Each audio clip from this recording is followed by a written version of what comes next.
Suscríbete y comparte. Buenas gente, estamos de nuevo con The First Tree y nos quedamos en el tercer mapa. Y tal parece que este es mucho más grande que el otro. Allá veo bastantes estrellas, pero las más cercanas son estas.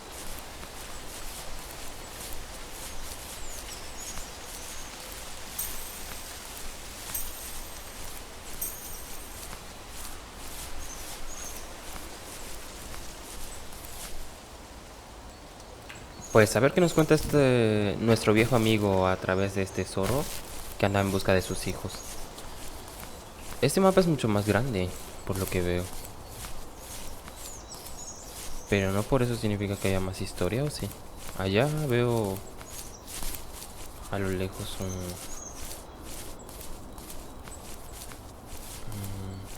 si está arriba, supongo que por aquí se puede subir. Y espero sinceramente que sí.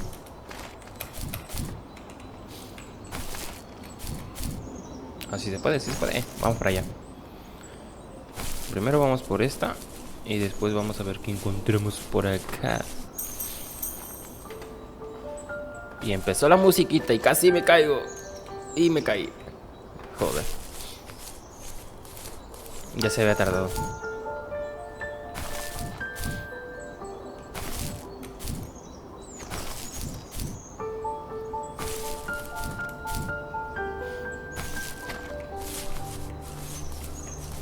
Vale, por allá.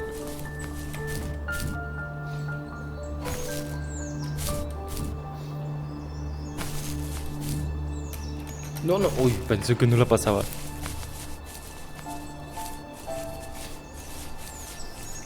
¿Qué es esto?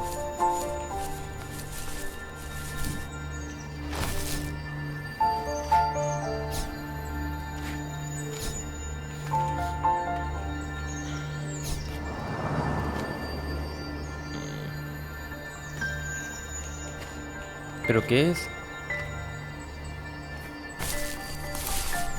Una de tres dice. ¿Pero qué es?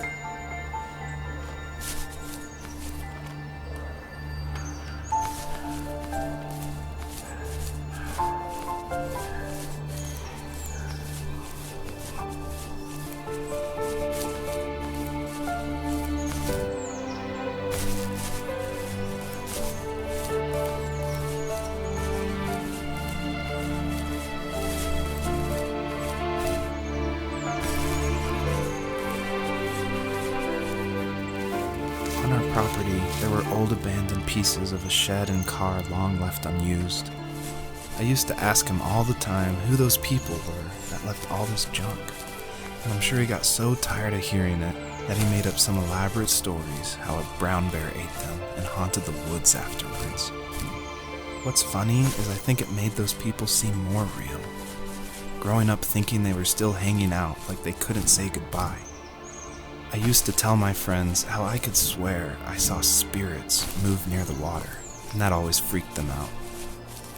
I guess it didn't bother me, because the way I saw it, they were normal people with old cars and sheds, just trying to figure out how to survive and be happy in the middle of nowhere.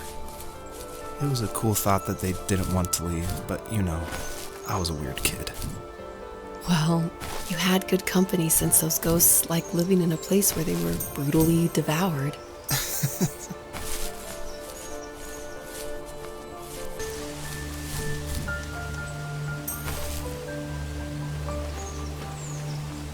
En el horizonte había una luz, pero no recuerdo. Ya la vi. Voy para allá. De esas luces me dicen que son tres, pero solo he visto dos hasta el momento. A lo mejor una está por allá escondida en el bosque, quién sabe. Pero lo vamos a averiguar.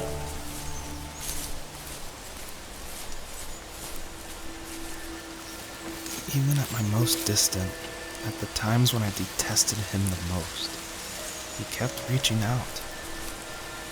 For a year straight, he asked me every week when we were going camping. I thought he was just dense. Eventually, to shut him up, I agreed. We carried out the worn lawn chairs from the garage and set up a cinder block campfire at the site we'd always used behind the house. We walked down the mountain path, talking in the warm sunshine we only got a couple months of the year. Those 3 obsidian rocks shimmered alongside the shore, almost like sparklers pressed against a dark window. I'll never forget that wet stone on my feet, or how those massive mountains looked even bigger in the lake's reflection. I felt small, but grateful. As the sun set, my dad found something I hadn't seen for a long time. The tree where I'd made my first carving when I was 6. I hadn't even carved it. My dad had helped me, but I still called it my tree. Something about seeing my name there made me open up, and we talked about everything that night in that old camouflage tent. I told him how much I love sketching and design, and how it would be a dream to study architecture in Seattle. I told him how I didn't get along with my friends much anymore, but that I didn't mind being alone. He told me he was there for me, and he joked that if all he had to do was write my name on a tree to finally get me to talk, he would have left me carved logs with novels on them in front of my room every morning. I don't know why it took me that long to realize it, but it was then I knew how much he had sacrificed for me. My dad built a lot of stuff in his free time. If he wasn't watching fly fishing or reading Tom Clancy novels, he was carving something. He made tons of birdhouses. Not that he was into bird watching, but I think he really missed working and adding on to the home. If he couldn't afford the time to build onto our own house, he would have to settle with watching birds move into their little homes. We kept an old mattress in the bed of that ugly yellow truck, so we would drive it deep into the woods and then watch the birds fly into their houses while the sun set. Usually it was accompanied by venison jerky or a cold Coke, but not a lot of talking, which is how we both liked it.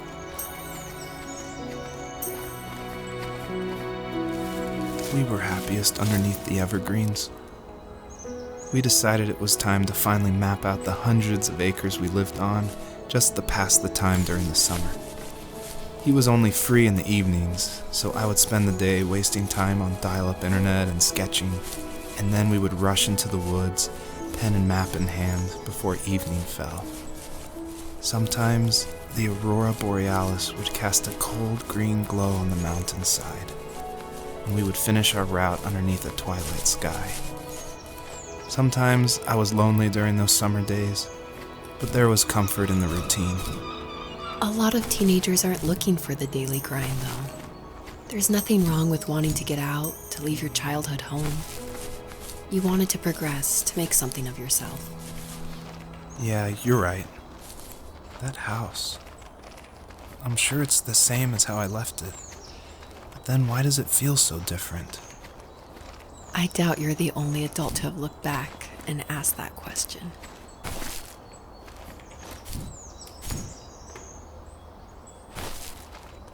Entonces nos va contando la historia de su padre y su relación con él. Creo que al final de cuentas viene siendo como que el tipo que nos está contando la historia le está extrañando a su padre. O tal vez su padre falleció y se lamenta por no haber estado en esos momentos. O quizá puede ser también que tuvieron alguna discusión por el tipo de carrera que eligió. Porque en ese sentido la historia va de por ahí. Y pues a su padre no le pareció. Como siempre, como a todos los padres. Bueno, aquí está la tercera piedra. Y la tercera piedra supongo que nos desbloquea el mapa que está...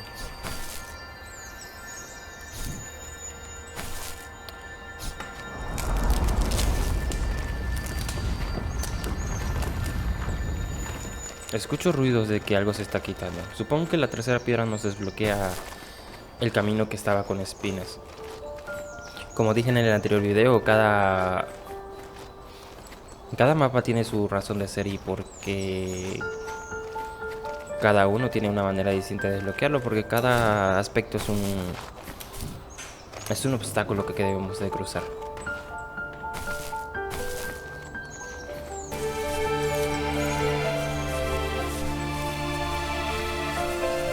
Y así avanzamos una vez más hacia el siguiente nivel.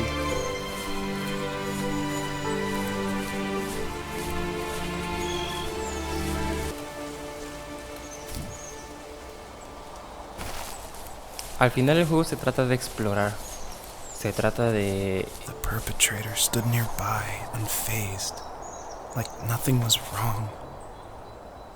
My dad is dead, and he's never coming back, Rachel. I can tell you these stories, but I can never reminisce with him again. He can never hold a grandchild that we'll probably never be able to have. I can never talk to him again, and I'll never be able to say I'm sorry for everything. No, y aquí está el zorrito.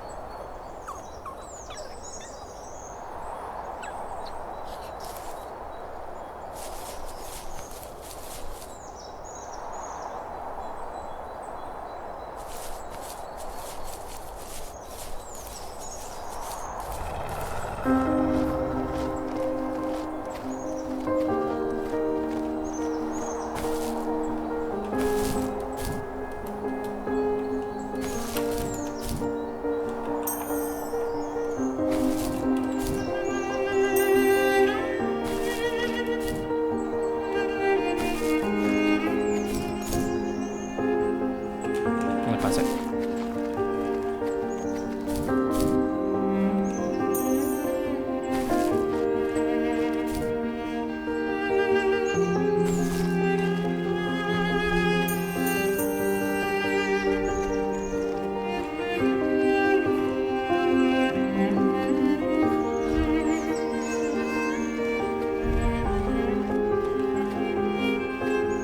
Tal vez el objetivo cambió, porque el objetivo principal era encontrar al último cachorro.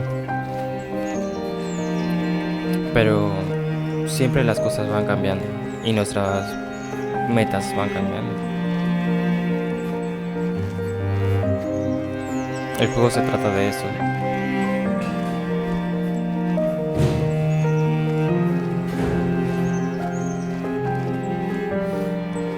El juego trata de ver hasta dónde nuestros caminos llegan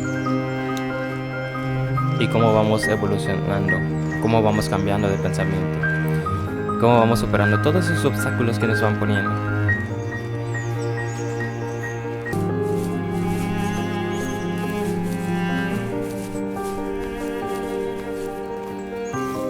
I need to go to bed. I just can't talk about this anymore. Good night.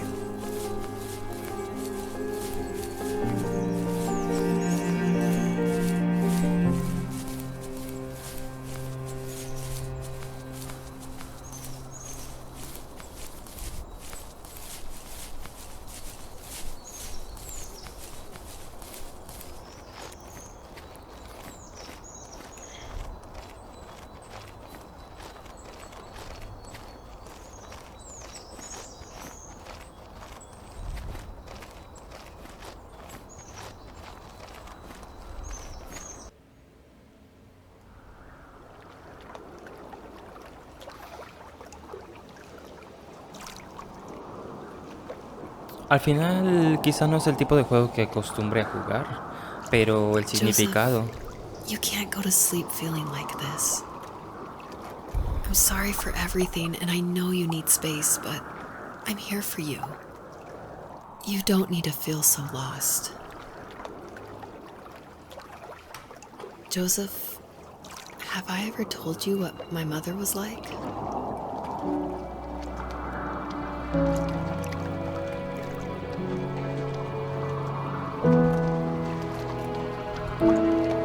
El significado que le da el juego a la vida es increíble. De alguna manera nos plasma el mensaje. O al menos así yo lo veo.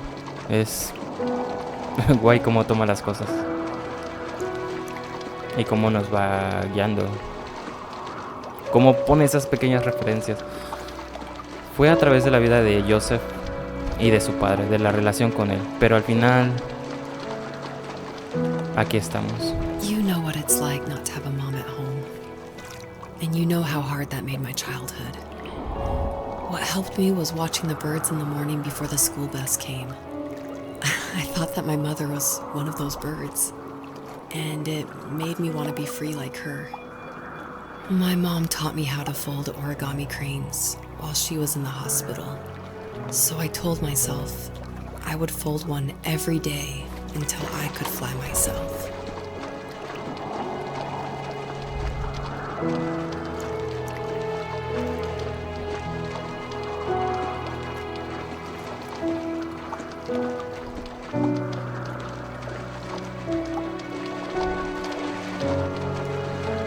I think we both have always loved animals, and for me that love started with a dog. Sometimes this Rottweiler would come up to our property line and wait at the fence for me, but only once in a while. I was sure to check every day immediately after school, and it usually ended in disappointment.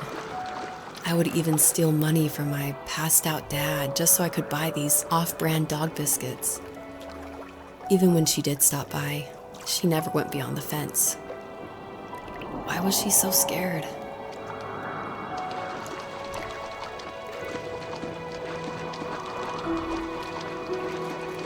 I think my dad was the opposite of your dad in almost every way, except he was in the military as well.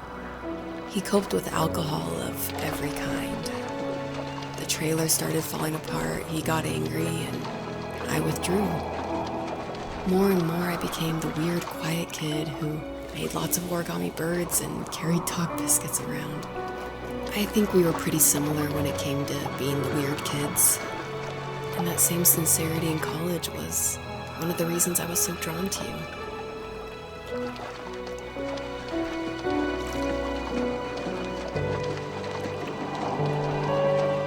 Life got worse and worse, and at one point, I really didn't think I could survive another day with my soul still intact. I had no real friends, let alone neighbors, since we lived in the middle of nowhere. I should have talked to my teacher, but I was scared what he would do if he found out.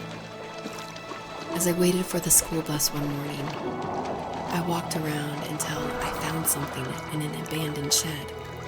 Something I can't put into words.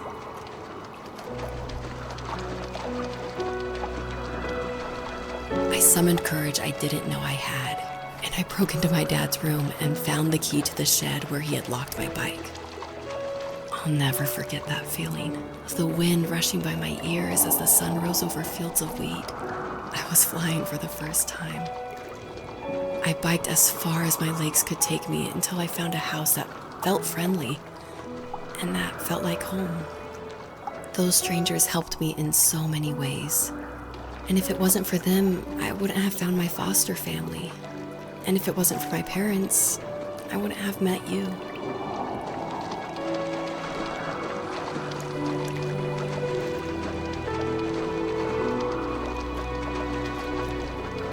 You have strength, Joseph, and you're not as alone as you think. It's all just so pointless. Just waiting for life to happen. It's like having the home I always wanted is cursed out of my reach. The thought of being a parent myself. How could I do that when I couldn't even be a good son? I'm sorry. I know what you're saying. I just don't know how things will work out. These quiet hours will turn into years. We'll wonder which roads passed us by. Then we'll forge a new road together.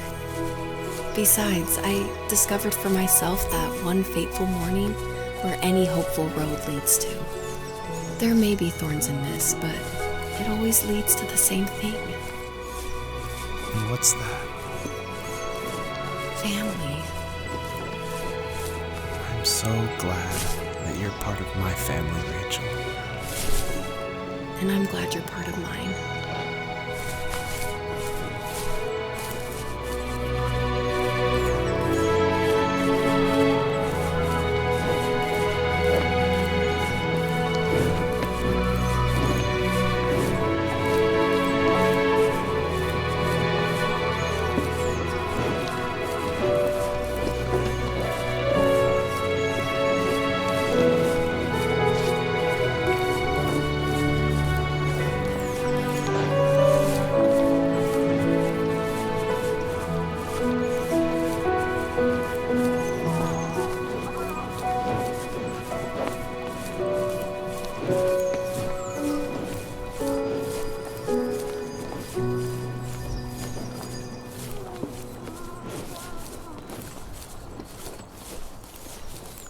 Y pensé que terminaba la aventura, pero al final, después de sumirnos en la oscuridad,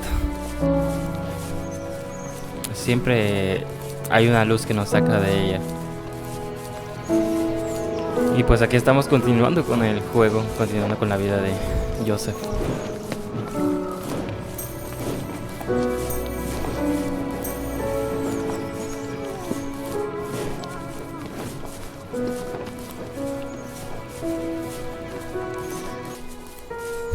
Al final espero saber el objetivo de las estrellas. Al principio nos dijeron que nos seguían, pero...